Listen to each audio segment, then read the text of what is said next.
নমস্কার। আপনারা অনেকেই আমাকে প্রশ্ন করেন যে ব্রেকফাস্ট কীরকম করব, বিশেষ করে যারা ওজন নিয়ন্ত্রণে রাখতে চাইছেন, ওজন বেড়ে গেছে, কমানোর চেষ্টা করছেন, পারছেন না, কিন্তু ব্রেকফাস্ট কীরকম খাওয়া উচিত, কতটা খাওয়া উচিত।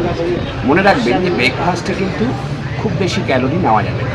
এটা আগে ধারণা ছিল যে ব্রেকফাস্ট প্রচুর করুন, এবার লাঞ্চ একটু কম করুন, ডিনার আরও কম করুন, এরকম ব্যাপারটা অনেক ছিল। কিন্তু এখন যা সাম্প্রতিককালের গবেষণাগুলোতে উঠে এসছে, তাতে ব্রেকফাস্টের ক্যালোরিটা থাকবে খুব কম, এবং সেই ক্যালোরি কোথেকে আসবে? মূলত প্রোটিন থেকে, এবং হচ্ছে যে গুড ফ্যাট যেগুলো ভালো সেগুলো থেকে।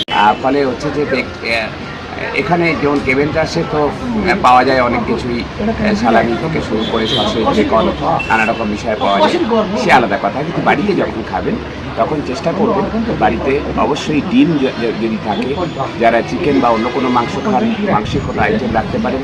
সেটা যদি ভাজাভুজি বা ইত্যাদি হয় তাহলে কিন্তু ভালো তেল ব্যবহার করতে হবে, সবচেয়ে ভালো তেল অ্যাভোকাডো অয়েল, যা না যদি হয় তাহলে অলিভ অয়েল ইত্যাদি, তাও যদি না হয় অন্তত বিশুদ্ধ সর্ষের তেল ব্যবহার করা সবচেয়ে ভালো। আর এছাড়া ভালো ফ্যাট, অর্থাৎ হচ্ছে ভালো কিছু চিজ আছে, ভালো চেডার চিজ বা আরও কিছু যেমন হচ্ছে ফেটা চিজ, এইগুলো খুব ভালো, এগুলো ব্যবহার করা যেতে পারে।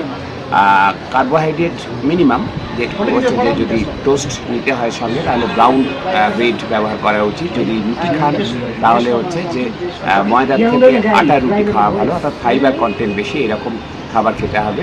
এবং সমস্ত মিলিয়ে কিন্তু ক্যালোরিটা কম করতে, মানে ব্রেকফাস্ট খেয়ে আইডাই করলেন এরকম ব্রেকফাস্ট করা যাবে। ফলে হচ্ছে যে মাথায় রেখে ব্রেকফাস্ট করতে হবে। বাকি পরবর্তী খাবার ব্রেকফাস্টের পরে নেক্সট যে মিল খাবেন সেটাতে অন্তত ঘন্টা 3 যাতে গ্যাপ থাকে। আর হ্যাঁ, ব্রেকফাস্টের আগে হচ্ছে যে একদম খালি পেটে জল না খেয়ে ব্রেকফাস্ট নেওয়া উচিত নয়, অর্থাৎ খালি পেটে জল খেতে হবে অনেকটাই, এবং তারপরে ব্রেকফাস্ট খেতে হবে। এই কটা টিপস মনে রাখলে ওজন কমাতে দেখবেন অনেকটাই।